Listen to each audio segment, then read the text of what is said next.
Bonjour à tous, bienvenue sur la nouvelle vidéo de la chaîne Handicapés sans obstacles. Je vais vous parler de mon quotidien. Peux-tu nous dire ce que tu fais dans la vie? Je travaille dans un atelier protégé, pas très loin de chez moi, à Fribourg. Et puis, en fait, un atelier protégé, c'est un atelier où il y a des personnes en situation de handicap qui travaillent avec des moniteurs d'atelier pour les encadrer. Et moi, je fais des bougies, des cartes et des savons, et même des sous-plats, des boules de feutrine pour les sous-plats. Tu nous as donc parlé de ton travail. Est-ce que, comme tout le monde, j'imagine que tu ne travailles pas 7 jours par semaine. Quels sont tes loisirs le week-end?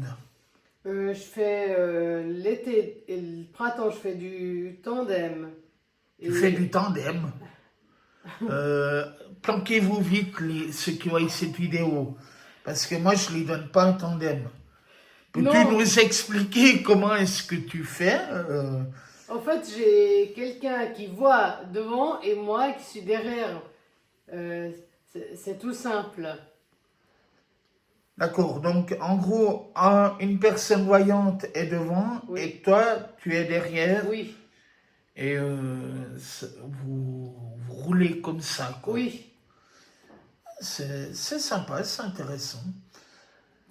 Et accessoirement, ça te permet aussi, j'imagine, d'échanger avec des personnes malvoyantes ou non-voyantes et des valides, quoi. Oui, oui, bien sûr, je peux échanger avec tout le monde. Et puis, bah, sur le tandem, des fois, c'est compliqué parce que pour échanger avec des malvoyants ou non-voyants, c'est plus facile à une pause. Parce que sur le tandem, c'est compliqué vu que certains roulent plus vite que d'autres. Alors voilà. Ouais, et puis on peut aussi dire que vous vous retrouvez autour d'une assiette à midi, et Oui. là, enfin, on rassure les gens, hein, vous avez chacun une Oui, quand assiette. même, quand même. Mais vous vous retrouvez autour d'un bon repas, et là, c'est clair que ça facilite les échanges. Oui, c'est vrai. On entend souvent, ouais, c'était mieux avant. Oui, on vit à la campagne, c'est comme ça. Il y a des gens qui parfois ont oublié d'évoluer avec le temps. Mais est-ce que tu peux nous dire un petit peu les choses qui ont évolué positivement depuis, je sais pas, depuis 20 ans? Ouais, comme je disais, par exemple, la gare à Fribourg, ben, il y a des marquages en braille sur les barrières. Et puis maintenant, il y a des rampes. Et puis même les synthèses vocales pour les trains, même si parfois elles sont pas toujours très fortes, mais c'est déjà pas mal. Tu as eu, je crois qu'on peut en parler, et d'ailleurs tu pourrais peut-être y refaire appel si un jour le projet d'enfant aboutit, un psychologue. Est-ce que tu peux nous expliquer pourquoi est-ce que ton psychologue peut mieux comprendre les difficultés que tu as au quotidien qu'un autre? Parce que mon psychologue est malvoyant et il a aussi deux enfants, lui. Et il peut m'aider et me conseiller. On va bientôt arriver en hiver. D'ailleurs, on a eu des chutes de neige la semaine dernière. Et donc, potentiellement, la neige va revenir. Est-ce que pour toi, la météo peut vraiment te poser des problèmes? Oui, c'est vrai, parce que je sens plus rien euh, avec ma canne à cause de la neige. Je ne sens même plus la différence entre les trottoirs ou la route. Et même déjà en sortant de l'immeuble, il m'a fallu beaucoup de temps pour trouver la sortie de ma rue. Donc, on profite pour lancer un petit peu un appel aux autorités d'un peu partout pour qu'ils fassent un petit peu attention, notamment pour les personnes vulnérables et en situation de handicap, pour justement ce genre de choses.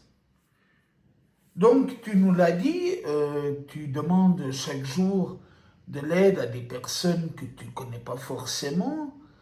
Et est-ce qu'il t'est arrivé déjà de ne pas te sentir en sécurité avec des gens à qui tu allais ou tu as demandé confiance et puis tu t'es dit non, finalement cette personne je la sens pas. Non, c'est rare. C'est vrai qu'une fois, j'étais à la gare 6h30 du matin, puis il y a un qui avait trop bu, et puis et je sais pas trop où il voulait m'amener, et là, j'avais pas confiance. Mais sinon, c'est rare que j'ai ça. Et à l'inverse, non pas à l'inverse d'ailleurs, mais est-ce qu'il t'est déjà arrivé de demander à des personnes de t'amener à un endroit, de te retrouver tout à l'opposé d'où tu voulais aller? Ah, ça m'est arrivé la semaine passée. J'ai demandé à quelqu'un pour m'amener pour l'ancienne gare à Fribourg, dans le Nouveau Souverain. La personne m'a en fait amené à l'autre bout de la gare, et j'ai tout dû retraverser avec la personne, mais heureusement elle ne m'a pas laissé tomber, et du coup ça fait attendre le chauffeur. Voilà, donc ce qu'on peut dire, je pense que tu seras d'accord avec moi, Chanty, de manière globale, c'est très gentil aux personnes d'aider les autres, mais sans juger, sans vouloir critiquer, euh, je crois qu'on peut dire, si vous ne savez pas, dites-le franchement, parce qu'en fait, Chanty, tu peux te retrouver vraiment embêté si tu dois aller à un point A et qu'en fait, à l'autre bout, en prime, tu ne sais pas forcément où tu es. Oui, c'est vrai. Voilà, mais tu reconnaîtras aussi que globalement, on peut remercier les personnes qui t'aident au quotidien. Oui, merci beaucoup. Si demain tu avais une baguette magique, pour toi, qu'est-ce qui serait la première chose qui pourrait être faite pour simplifier ton quotidien et plus globalement les personnes handicapées de la vue ou d'ailleurs les personnes handicapées tout court? Ben, déjà, améliorer les gares, ben, déjà celle d'Estavayer, et il y a sûrement d'autres gares où le niveau, la marche est trop haute. Voilà, globalement, on dit toujours, c'est vrai que ben, euh, Estavayer, donc la ville où on habite, est une station touristique. Et en fait, on se rend compte que quelque part, c'est touristique, mais pas pour tout le monde. Et je crois que ce serait bien, et d'ailleurs c'est une question de loi, les gares doivent être accessibles et on se rend compte que c'est pas du tout le cas, en tout cas chez nous, et il y en a sans doute beaucoup d'autres. Qu'en penses-tu? Oui, c'est vrai, tu as raison. Merci d'avoir regardé cette vidéo. Et n'hésitez pas à partager, à liker, à vous abonner, et on se retrouve pour la suite, pour une prochaine vidéo. À bientôt!